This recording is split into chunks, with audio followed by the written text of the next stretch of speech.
Well, it is my pleasure to be here with you today.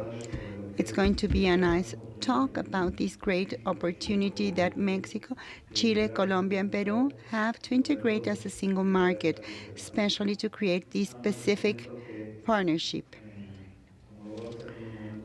As you will see, with all this situation that we're experiencing in Mexico, which is complicated with our northern neighbor, with not very fortunate statements that are given not only against Mexico but any other country against them. So Mexico has to take advantage of those opportunities that take place, and one of them was the TPP, which is not dead still.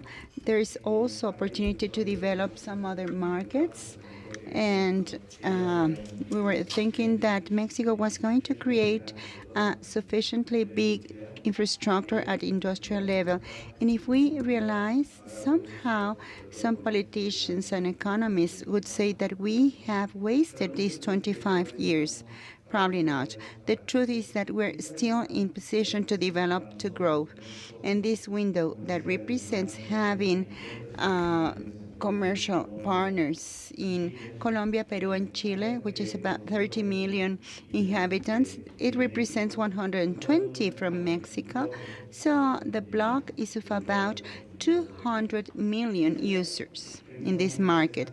This is a very interesting concept, especially because in the last meetings of this specific partnership, it is said that if we take advantage of this bloc, in the year 2025, this will be consolidated as the fifth global economy. Very interesting.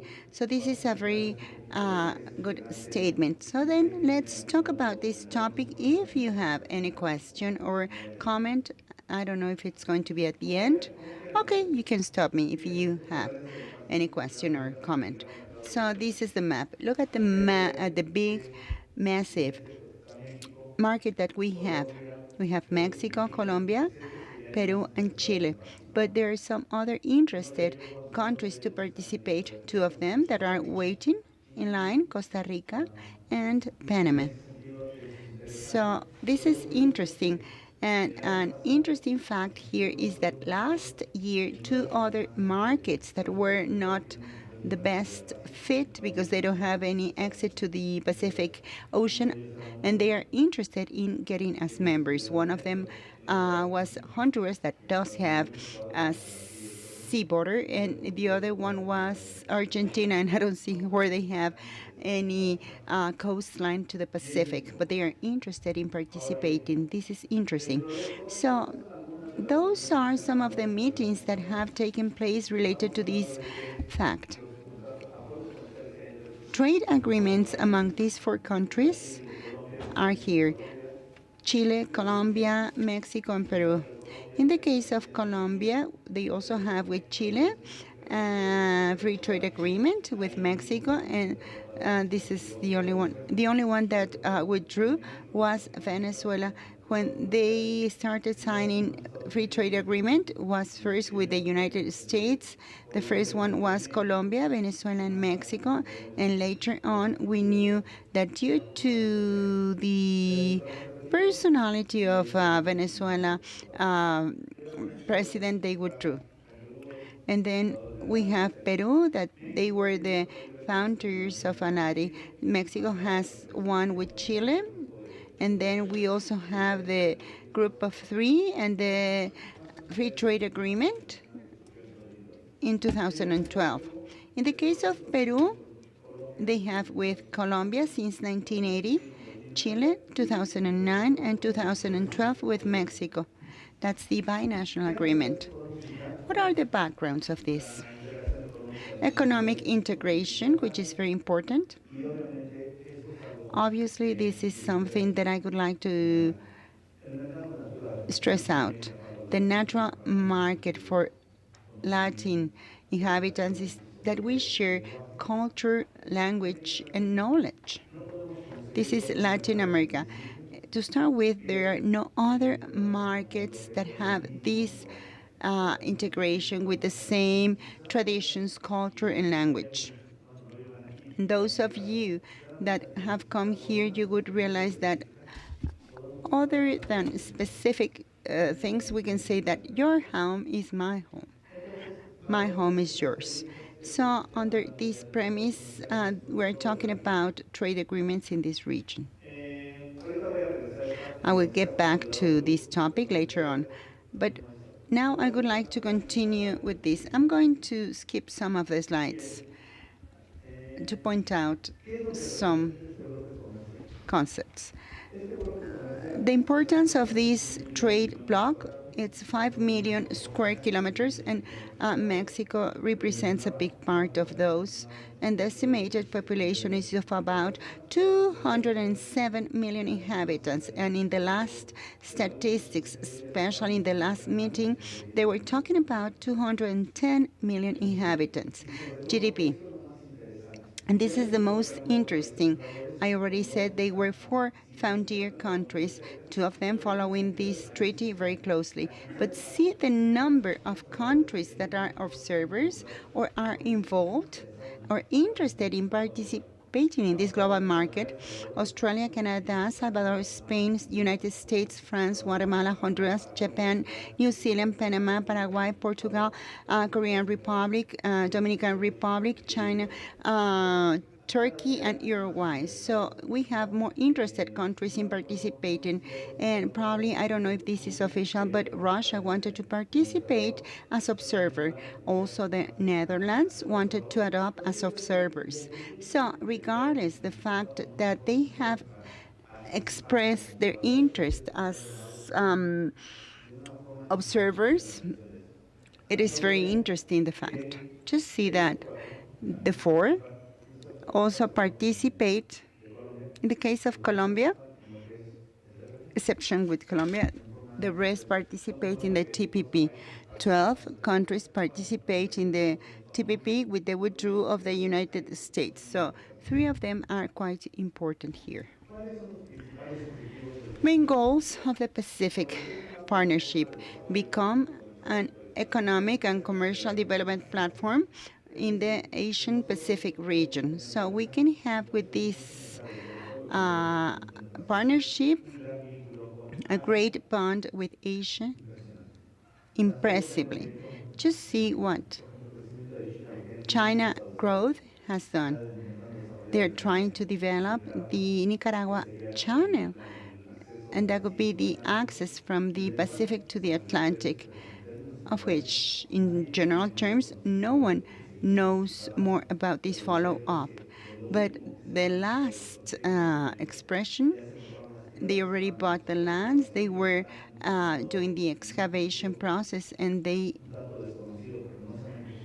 started with the works, but they have already considered the exploitation of this channel. Unless someone says otherwise, they are starting, but there's no much information about the progress of this. Another thing that has also been present in Peru is that there's a new railway, cargo railway.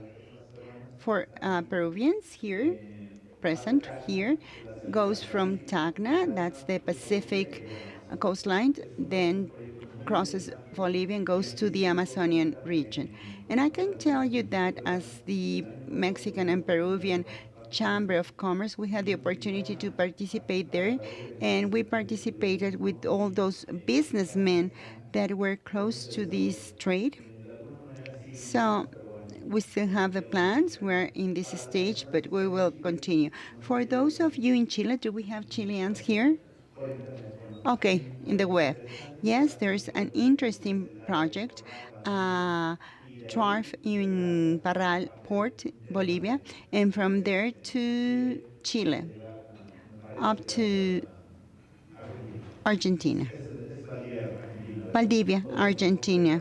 That's another cargo transportation system to serve agricultural trade in Argentina, and this is the exit to the Pacific. So we find that in order to have access for the Chinese, well, they already have 3 very interesting points. Nicaragua Tacna in Peru, and Chile, Valdivia. So at least 3 spots. Obviously, there would be more because they do have the resources and they have the idea to extend to the world. Another important thing here is that in Mexico they have already talked a lot about the Isthmus region transportation. We do not know what the progress is there, but obviously we would have a transportation system from the Pacific to the Atlantic and Atlantic to the Pacific in the Isthmus zone. So this is becoming a reality. There's the interest of Asian countries to participate in an active manner in Mexico, and it is really good that it is done with these 3 or 4 projects. And we also have the encouragement of the local integration and more competitive development advance to the goal to reach free circulation of goods and capitals, people, and create the biggest economic bloc. There's something that I like to point out. For those of you coming from abroad, especially those that are here, one of the aspects that I would like to stress out is the following. For Mexicans, since 1970, the public education ministry was Televisa. That was a true one, because they were the ones that disclosed or disseminated values. And someone would say this is not possible. Well, for Latin American visitors, who of you does not know Chavo del Ocho or the cultural phenomenon of mariachi? It is very common that in Argentina that when they know that you get on the taxi and when they know that you are Mexican, they start singing a Mexican song. When they hear your accent, and according to myself, we're not singing when we speak. You are speaking like the Chavo program, TV program.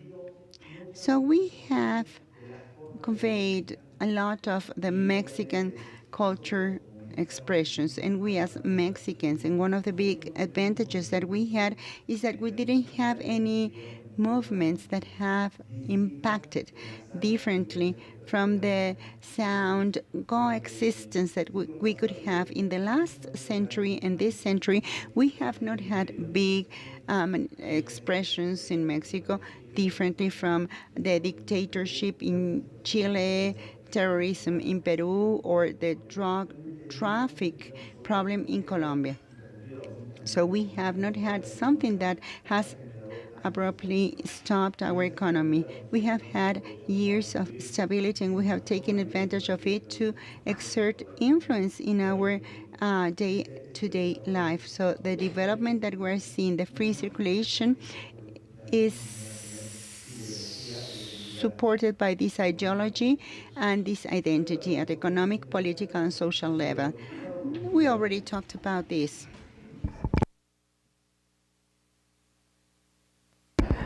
Okay, so I'm going to talk about some interesting factors now. For example, and this is something that I'm going to quote in the case of Mexico and Peru. What has happened? Mexico has come to Peru. Which are the opportunities that we as Mexicans have?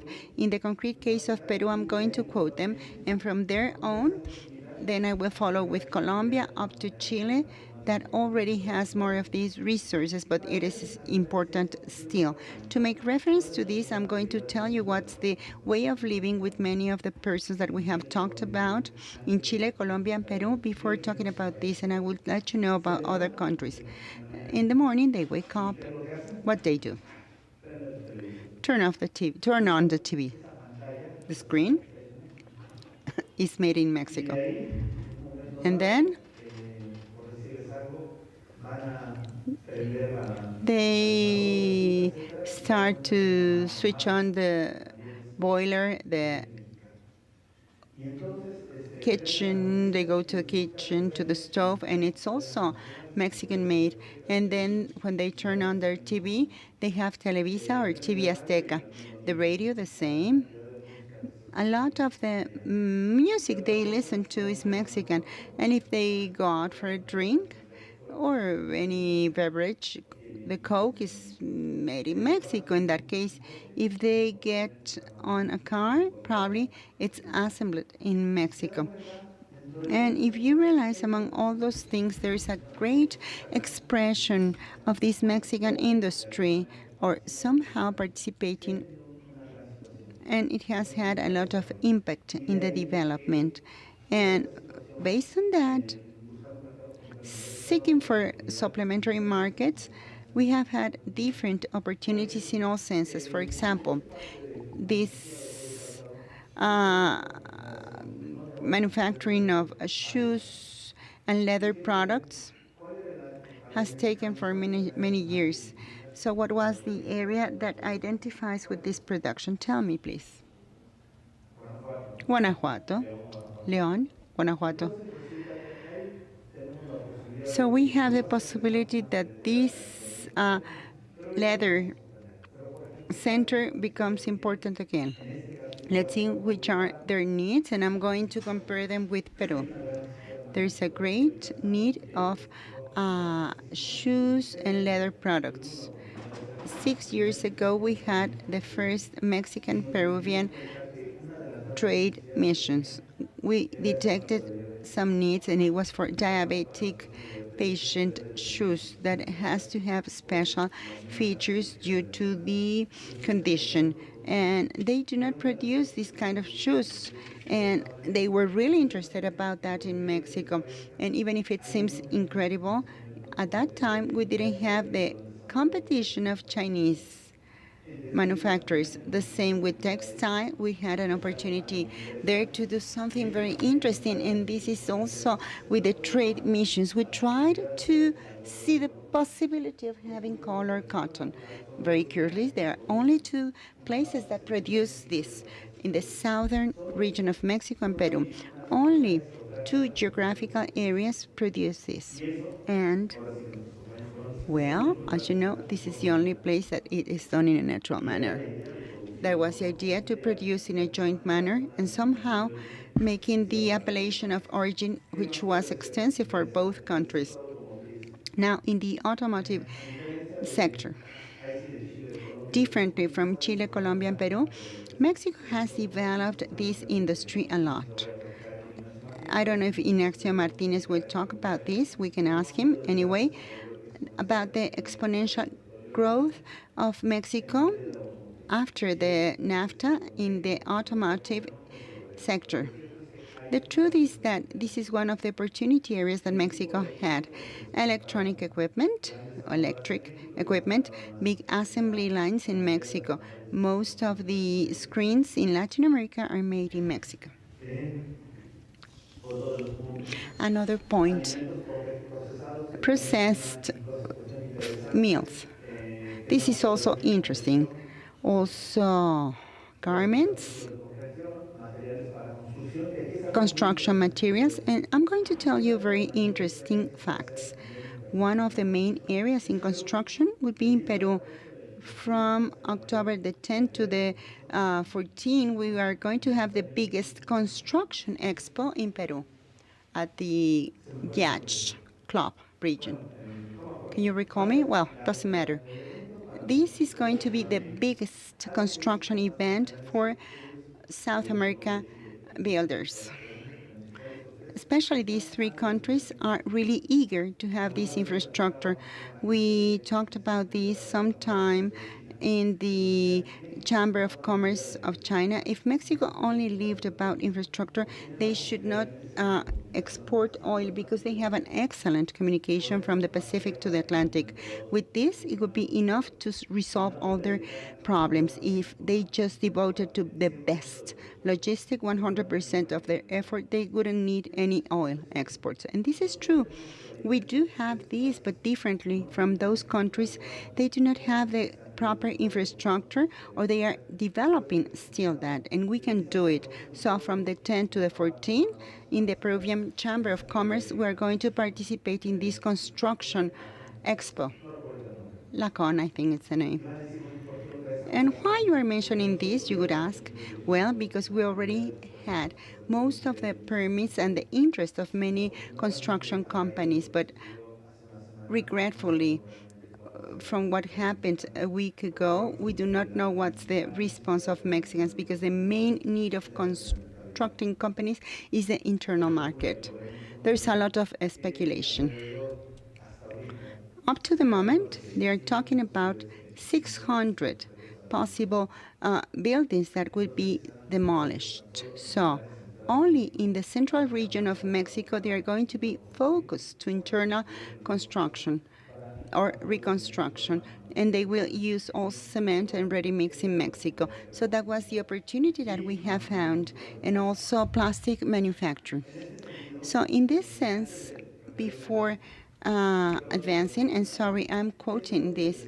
This is what I was telling you about the parts that Mexico had taken advantage of, and those were the possibilities to grow. This is data from 2015, and then I based myself in this to have a better understanding.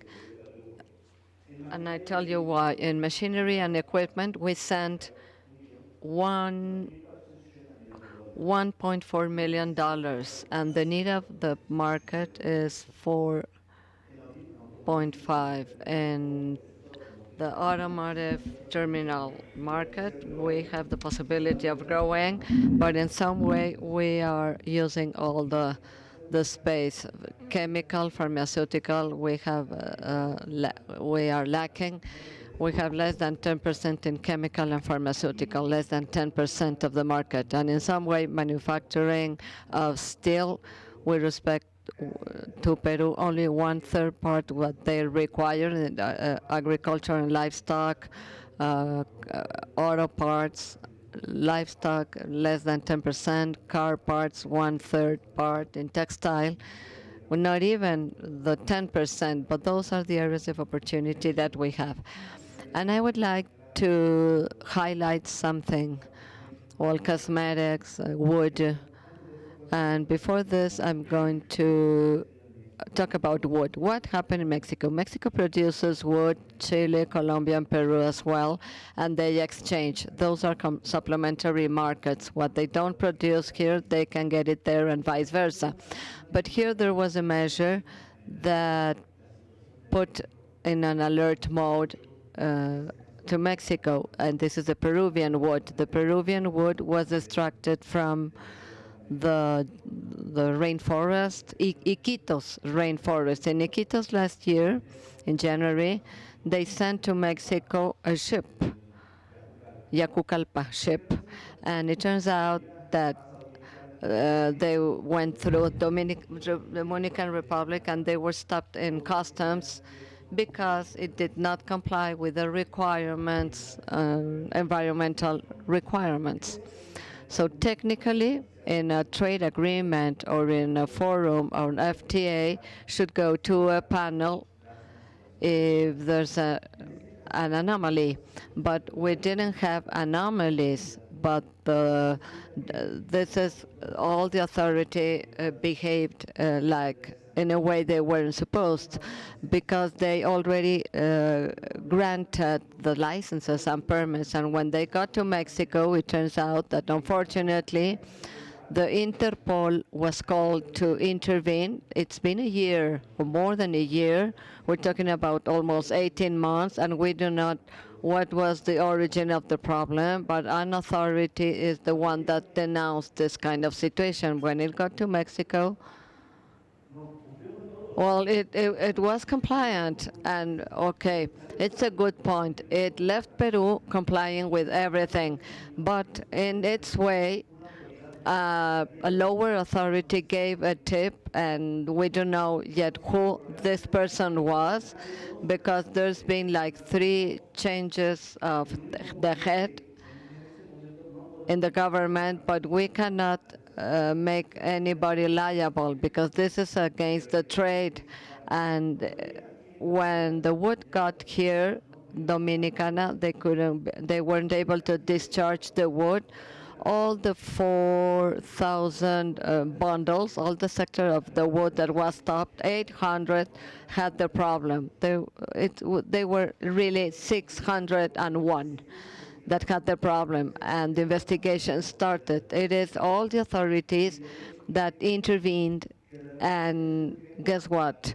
There was a possibility that there was a crime in Mexico. And the first thing that they got is that they had all the businessmen were brought to court, and the businessmen that bought wood that was compliant, and then it became a crime activity. So, well, any businessman they don't want to go to before the court because the only thing they did is to buy wood. They didn't do anything else. So just to keep it short, and I'm telling you this because this is important. If there's an FTA, there should be clear, transparent rules and the opportunity that authorities can manifest and to guarantee a rule of law and the respect for constitutional rights. And in this case, everything was violated. So they wanted to point at the businessmen. So the evidence brought, how do you think this went? In a hard disk, they said table 1, table 2, table 3, table 4, but it didn't say anything else, the rules or what was the anomaly. So this meant that after 8 months, from January to October, almost 10 months, that break all the scheme of trade, the merchandise was released. And what happened? Yes, everybody was really happy. So we went to Peru. We talked with the Congress of the Republic, and we were there with the chambers. We were with the trade authority, but nobody knew anything about this, where it started, where it ended. But what we know, and this is an attempt against the economy, because Iquitos, for example, if people don't work in wood, what do? They do informal activities, irregular activities.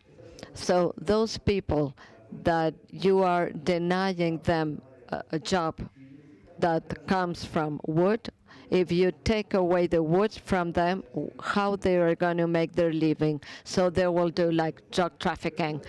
There's no other option. Well, what happened with people that were here in Mexico, the businessmen? What's going to happen if at some point in time the merchandise, we're talking about $9 million, more or less $9 million, and they were talking about 16 businessmen who brought the wood.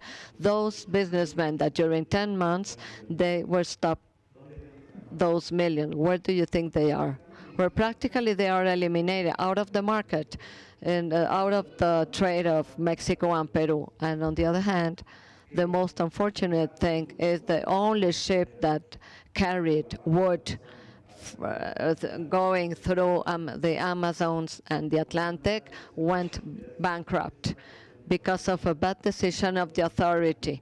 And the authority will never recognize this, and this is something that we experienced, and unfortunately, we solved it. Well, fortunately, we were able to solve it. We're talking about January to October. The ship is called Yacucalpa, and even we need to admit that the participation of the consulate here in Mexico, when this happened, well, all the Peruvians were deported, and they had like a good ending. But this is an attempt to free trade. So this opacity was one of the things that happened. Other things that we see is that Mexico did not take advantage of all the opportunities, because Guanajuato was one of the great markets of leather and shoes. Do you know how much we are exporting to Peru from Mexico?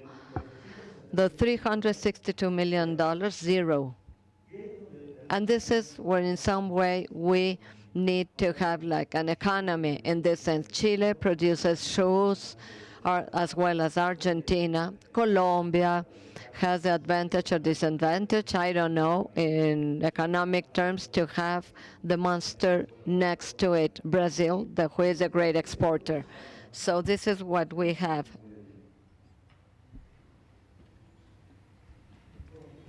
How am I doing in terms of time? So I want to recap to have a a discussion. So I'm going to go to the practical things. The origin, this is important. The origin from the 4th of December of 2011, where the entrepreneurial collaboration agreement was born of the TPP, and the 29th of August in 2012, the constitutive agreement was subscribed of the partnership, Pacific Partnership, and it will promote the Pacific Partnership in the businessman community and all the. I want to refer to the last four. Mexico in 2012, in August 2012, this is where it started. Then Santiago, Cali 2015, no, 2013, New York 2013. But where this was grounded was in Caracas, 2013, Paracas, Peru. Well, what was the interesting thing? The four countries met, obviously, and I have to admit, always with the presidents. And what was the option? Like, we confirm it, that four items were highlighted, part of this TPP. And I'm highlighting this because this is in Paracas, Peru, and then in Puerto Montt, negotiated in Chile 1 year after, in 2016, this was confirmed. There were two basic aspects besides the tariff agreement. It was to create in Mexico like the entrepreneurial area, INADEM. So for those countries, INADEM, a fund, it was going to be established for the micro and medium-sized companies, so they will not only be benefiting the big companies and transnational, but the SMEs could have the benefits, and also with public support financed by the four countries. Personally, I think this is excellent because, as you can see, it's the first time where the free trade talk about the SMEs. Micro companies, very difficult like for it to participate, but SMEs are very relevant. And what is being negotiated in the FTA, the NAFTA, the SME support is also mentioned, but this is the first time where this was highlighted. Well, other emphasis was put in education. In education, to standardize the four countries in basic knowledge, not only medium or basic or high school, but also in the support in training, for example, to workers. And I want to tell you something that I experienced in these four countries. Every time I go to Chile, Colombia, Peru, or other countries, I always have the opportunity to go to the university and I talk to students. I will never forget the face of the Peruvians at the University of Inca Garcilaso de la Vega when they invited me. So I went there and I was told, yes, the students are nervous. Why? Why they're nervous? Because most of them know they will compete with Mexicans, and Mexicans, they have years competing against the U.S. and Canada. How are we going to prove if the young people have like the same strengths? So it is a matter that to get ready and get prepared. 1 year later, I went there again. This happened in 2013 and 2014. When this was signed, and we started to have like more trade in 2015, 2016, they had another attitude. They felt more competitive. And this same situation, I checked it with Lajas, Colombia. Many students were concerned how they were going to participate because Mexico had many years of experience in FTA. In Chile, the same happened. So we can say that we are integrating ourselves, but thank God we have in some way the same education basis, and something which is this is what we have, internet. The information handed today not only trains the people in Latin America linked with TPP, but all the world. And finally, I just want to say that this year in Cartagena, the last meeting of TPP took place where they are talking about the proceedings to unify, standardize permits, the exit and entrance of merchandise. That is, it's curious because while we see, like in other countries, they take years to have a trade partnership and create an agreement. Well, in this decade, or less than 10 years, we're talking about in 5 or 6 years, we have achieved this unification. So the tariffs are rolled more than 90% of products. So this trade, probably it is the most efficient and efficacious in the history. So as we get involved, this will become more interesting. So for the ones that are interested, those are products. Well, you will have all the presentation. I want to focus on this. So I just want to tell you that among the things that we have experienced in Puerto Montt last year, we negotiated and signed with the main chambers of commerce. In this case, the Chamber of Bogota. Peru was the Chamber of Lima. Here in Mexico, the National Chamber of Commerce, and in Chile, I don't remember the chamber. I think it's the Chamber of Commerce of Santiago. So they were integrated and created a solution of disputes agreement and also the judicial mechanisms. So far, we see that this is an agreement where the chambers have participated and civilians as well. And I think that the most important thing of this is the commitment made, like incorporating SMEs in this globalization and economy. So where are we going? So we're moving forward. This is the possibility for many, in this case, because of the uncertainty generated by the U.S., it's not, to have a real possibility of growth, efficient and effective. And if they speculate that if we take advantage of 100% of this agreement and to have a world economy bloc, it will be really impacting. I don't know if you want to make a comment. I'm here for you. So now it's your turn to talk. Would you like to make a comment? Okay. How many companies are participating already in this mechanism? Well, let me tell you. I will give you some examples. Well, based on this, Colombia brought Juan Valdez coffee. At the beginning, it was only part of the trade agreements binational between Mexico and Colombia. But how many companies? Well, based on what?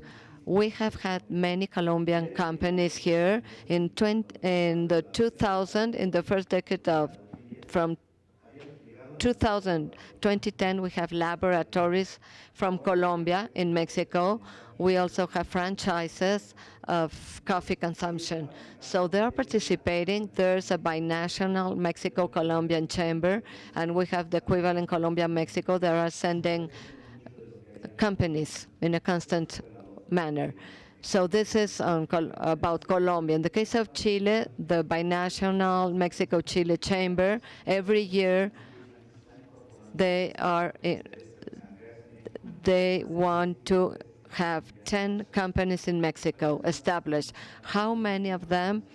The financial sector companies. They are covering the financial aspects and linked to mining as well. In Mexico, it's been developed linked to mining and services. If you know the boom in Mexico, I say boom because I don't know, probably the Mexican, Peruvian gourmet restaurants. And I have to admit this. Every country has they have a very interesting marketing approach. Colombia, as of '95, has promoted coffee.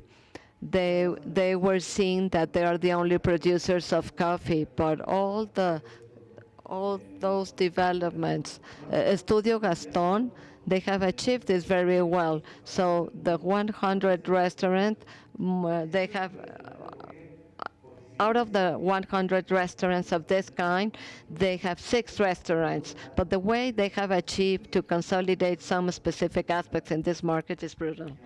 So, and let alone the great influence of America from Chile in financial aspects. They are participating in more than one stock exchange. Mexico is participating with the stock market in Peru. All the saving systems are very influential. So it is pretty well done. Who are well, binational chambers should be looking at these economic indicators. For example, we in the Peruvian chamber, every year we have a trade mission, and every year we see more Mexican businessmen to bring the products. And this is the great role of chambers, to be the facilitators, the binational chamber, be the facilitator of the development of one country in the other country. Sorry, no microphone is used.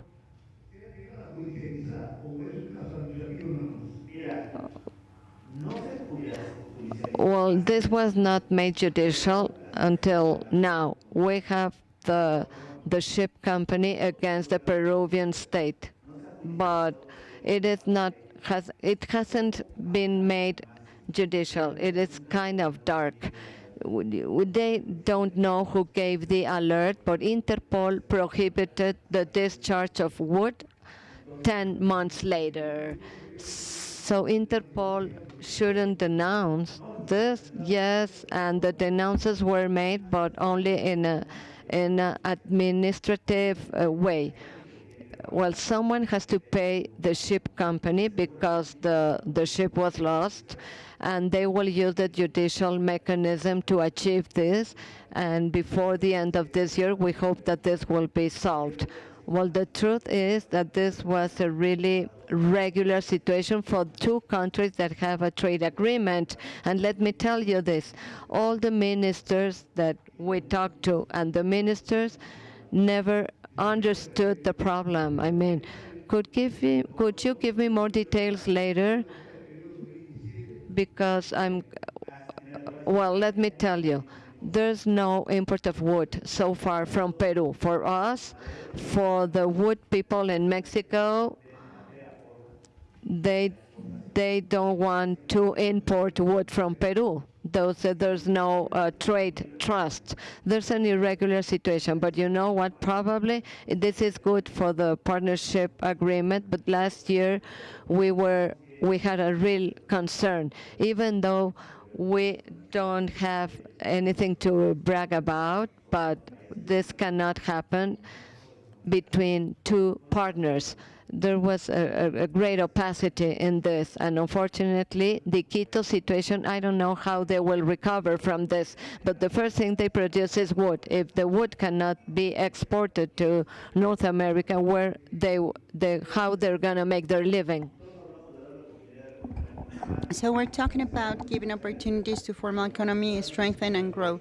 But when you have those measures, and I reiterate, they never had that justification, then all the involved countries are affected. That's another important fact. Based on that, they started to create a specific chapter for corruption. So we will see that this flows to these 4 countries, and we have the same systems. Any other comment? Mauricio, do you want to make any comment?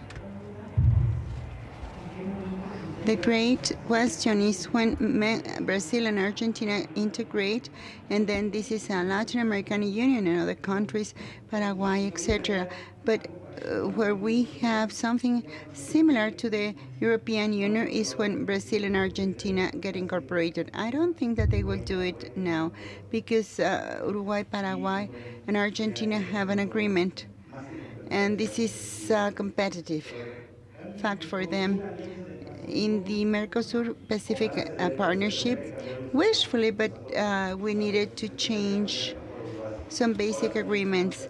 And I can remind you something, Mexico for many years is trying to negotiate with Brazil. The problem is that each state is independent and trying to organize 200 million inhabitants with the same guidelines. It's going to be difficult. Well, you will let us know about this according to your experience, but of course it's going to be very interesting. About a month and a half ago, there were some meetings between both countries. I don't have the results yet. Sorry, he's not using the microphone. Yes, it's been negotiated, but we need to advance. This is a good starting point. But in the meantime, Argentina belongs to the Mercosur. They cannot participate in a direct manner. Yes, something interesting is that they have expressed their support to this partnership.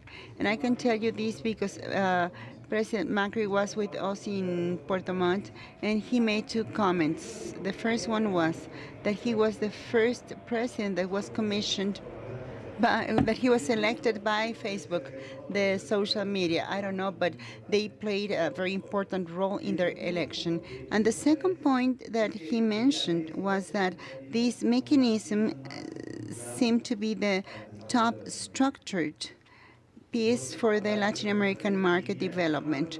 And as far as I remember, one of the persons negotiating this agreement is Rafael Mava from Mave Company. And certainly, when there's an additional progress, we will certainly have more information. And wishfully, we can have a Latin American bloc. At the back, I think that there was a comment or question.